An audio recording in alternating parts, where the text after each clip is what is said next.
सुजाता का स्वभाव बहुत ही दयालु था। वो भले ही गरीब थी, फिर भी वो लोगों की मदद करने से कभी पीछे नहीं हटती थी। पर सुजाता को लोगों की मदद करते देख उसकी सास जानकी का मुंह बन जाता था। सुजाता, ये सुबह सुबह रोटियां किसे खिलाने ले जा रही है? माँ जी, वो सामने नीम के पेड़ के नीचे कल रात से एक बीमार बूढ़ी अम्मा भूखी बैठी हुई हैं। उनसे चला भी नहीं जा रहा, तो उन्हें 2 रोटी खिलाकर ये बुखार की गोली दे रही थी। रोटी और दवाई तो तू देकर आ जा, पर इन सब का तुझे कोई फल नहीं मिलने वाला। हम कल भी गरीब थे, आज भी गरीब हैं और कल भी गरीब ही रहेंगे। बल्कि तू ऐसे रोटियां बनाकर दूसरों को खिलाकर अपने घर में ही अनाज कम कर रही है। तू तो ऐसे करती है जैसे तू बहुत लखपति हो। ये तो वो कहावत हो गई, घर में नहीं है दाने, अम्मा चली भुनाने। माँ जी, मैं व्यर्थ का दिखावा नहीं करती हूँ। मैंने रूखी सूखी रोटी बनाई है, वही अम्मा को दे रही हूँ, कोई पूरी पकवान नहीं बनाए। अक्सर ही सुजाता का मन अपनी सास के तानों के कारण बहुत खराब रहता था। सुजाता का पति मोहन गांव के सेठों के खेतों पर नौकरी करता था, जिसके उसे बहुत कम पैसे मिलते थे। मेहनत करके दिन भर में सेठ लोग उसे मुश्किल से 50 रुपए या फिर हद से हद 60-70 रुपए तक ही देते थे। महंगाई के जमाने में ये पैसे पूरे नहीं पड़ पाते थे। फिर भी सुजाता के चेहरे पर हमेशा सुकून रहता था, क्योंकि वो भगवान पर बहुत विश्वास रखती थी और सदैव अच्छे कर्म करती थी। वो कभी किसी का बुरा नहीं सोचती थी। एक दिन सुजाता अपने दोनों बच्चों ज्योति और मोनू के साथ बाजार से लौट रही थी। तभी सड़क के किनारे एक बूढ़ा आदमी टमाटर से भरी बैलगाड़ी लेकर जा रहा था।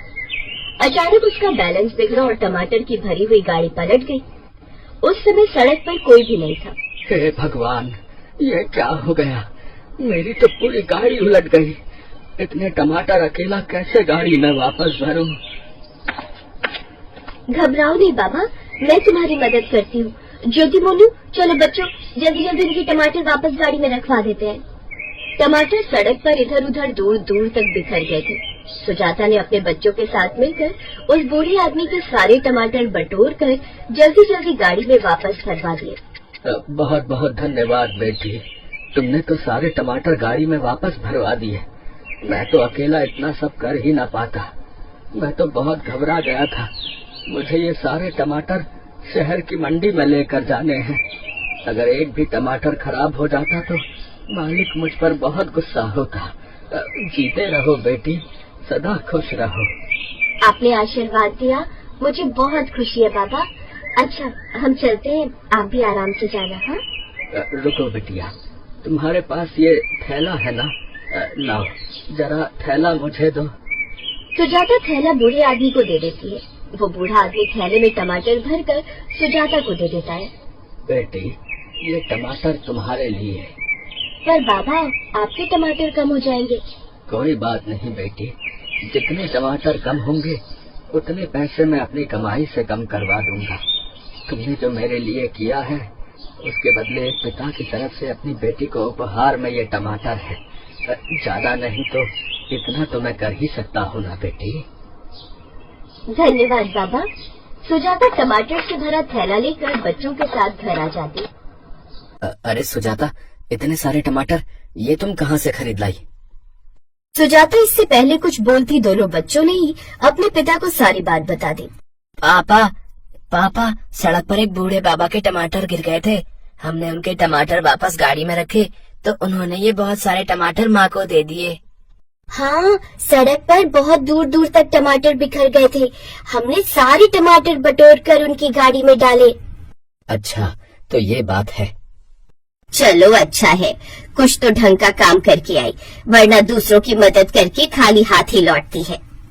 सुजाता को पता था उसकी सास ऐसे ही बात करती है, इसलिए वो कुछ नहीं बोली।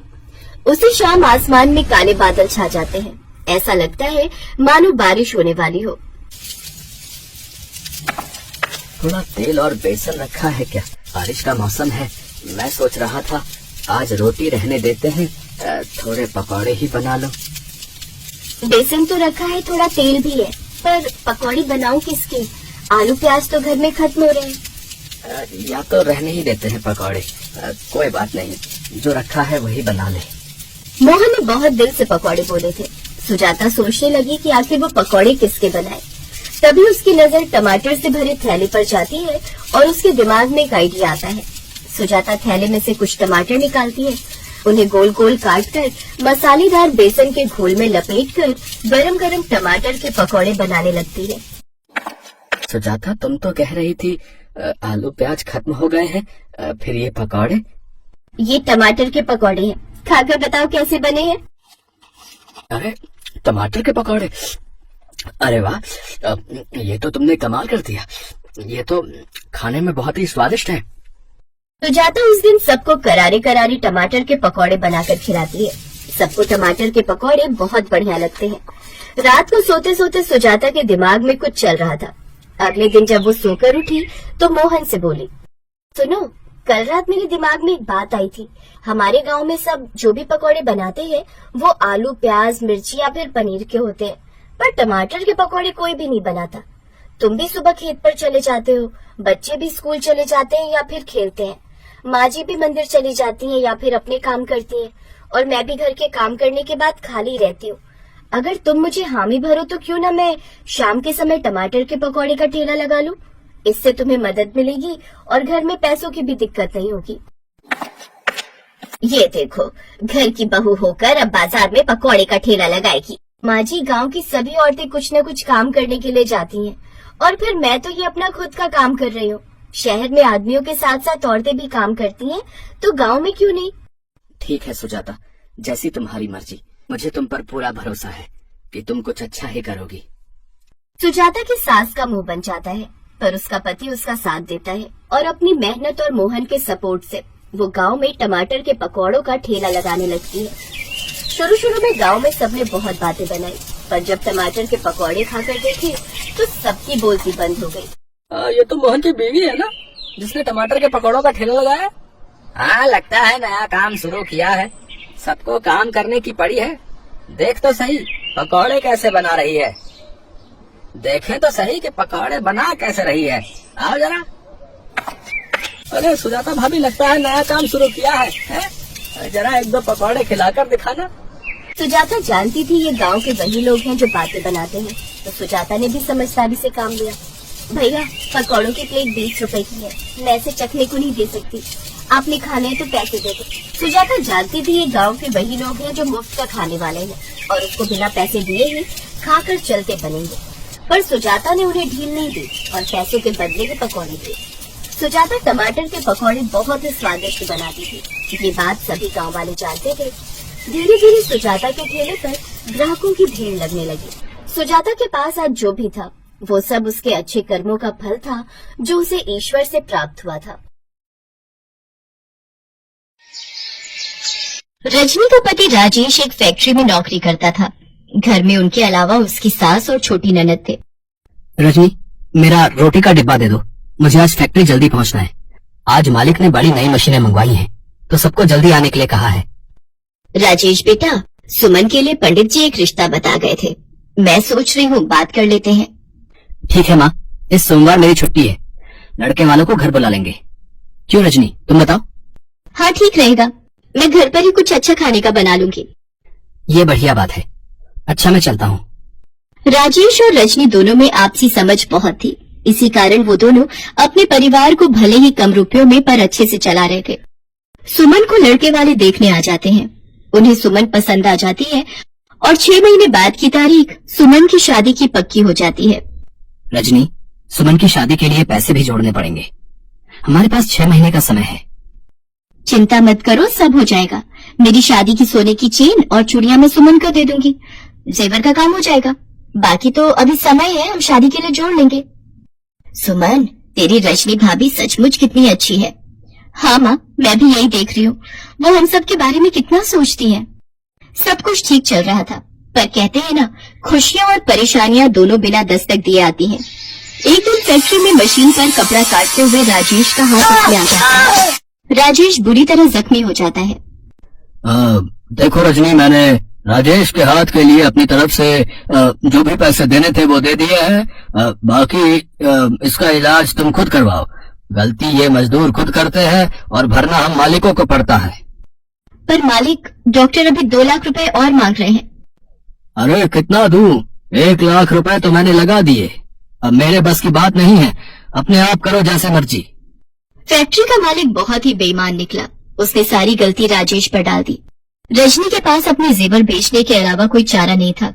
उसने अपनी पाई पाई राजेश के इलाज में लगा दी। 1 महीने बाद राजेश को हॉस्पिटल से छुट्टी मिली और वो घर आया, पर अभी भी राजेश का हाथ ठीक नहीं था और घर में कोई कमाने वाला भी नहीं था, इसलिए पैसों की परेशानी शुरू हो गई। उधर सुमन की शादी के दिन भी नजदीक आ रहे थे। सब कैसे होगा कुछ समझ नहीं आ रहा। सुमन की शादी को 4 महीने बाकी रह गए हैं। माँ जी आप चिंता मत करो, जब तक मैं इस घर में हूँ इस घर पर कोई आंच नहीं आएगी। मैं काम करूंगी माँ जी। पर रजनी, तुम क्या काम करोगी? कोई न कोई काम मैं ढूंढ लूंगी। कोशिश करने से सब काम हो जाते हैं। रजनी रोजाना ही काम की तलाश में घर से निकलती थी। एक दिन चलते चलते उसे प्यास लगी। उसने एक टमाटर सूप की दुकान देखी। रजनी ने वहाँ से पानी पिया। कुछ देर वो टमाटर सूप बनाने वाले को सूप बनाते हुए देखती रही। दुकानदार गर्म गर्म टमाटर सूप कटोरे में डालता, उसमें ब्रेड के टुकड़े डालता और क्रीम मिलाकर ग्राहकों को बेच रहा था। रजनी को ये काम बहुत ही आसान लगा। ग्राहकों की भीड़ भी सूप की दुकान पर लगी हुई थी। अगर मैं भी टमाटर सूप का ठेला अपने मोहल्ले के पास लगा लूं तो ये सूप बनाना तो बहुत ही आसान है।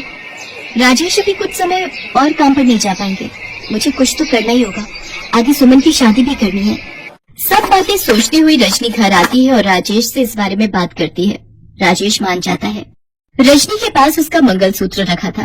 पहले तो उसे देखकर रजनी की आंखों में आंसू आ जाते हैं, पर वो मजबूर थी। उसके पास पैसे नहीं थे, इसलिए वो एक सुनार को अपना मंगलसूत्र बेचकर 5,000 रुपए ले आती है। उन रुपयों से रजनी सूप बनाने के सारे बर्तन और सब्जियां खरीद लेती है। राजेश एक व्यक्ति को जानता था जो ठेले किराए पर देता था। अब रजनी को बस सूप बनाना शुरू करना था। रजनी सारी तैयारी के साथ भगवान को याद करके अपना टमाटर सूप का ठेला मोहल्ले में लगा लेती है। धीरे धीरे ग्राहक रजनी के ठेले पर टमाटर सूप पीने आने लगे। शुरू शुरू में उसकी कमाई थोड़ी होती थी, पर जैसे जैसे रजनी ने टमाटर सूप और स्वादिष्ट बनाना शुरू किया तो ग्राहक बढ़ने लगे। रजनी बहू, अगले महीने सुमन की शादी है। मैं सोच रही थी कि कुछ खरीदारी शुरू कर देते। माँ जी आप चिंता मत करो, मैंने 5 लाख रुपए की एक कमेटी डाल दी थी। इस महीने में वो कमेटी उठा लूंगी, फिर हम आराम से सुमन के लिए जेवर और कपड़े खरीद सकते हैं। बाकी रोजाना की कमाई से भी कुछ न कुछ बचत हो ही जाएगी। रजनी, तुम जैसी बहू पाकर हम सचमुच बहुत धन्य हो गए। तुमने इतनी परेशानियों के बावजूद भी हिम्मत नहीं हारी, बल्कि टमाटर सूप का काम शुरू किया। माँ जी, ये तो आपका और भगवान का आशीर्वाद है जो मेरा काम इतना चल पड़ा। अब आप चिंता मत करो, हम बहुत धूमधाम से सुमन की शादी करेंगे। रजनी ने टमाटर सूप घरों में ऑनलाइन डिलीवर करना शुरू कर दिया। धीरे धीरे रजनी की मेहनत से उसका टमाटर सूप का ठेला चल पड़ा। राजेश की तबीयत में सुधार था, वो भी रजनी की मदद करता था और फिर दोनों ने मिलकर अपना सूप का काम और बढ़ा लिया और पैसे जोड़कर सुमन की शादी भी धूमधाम से कर दी।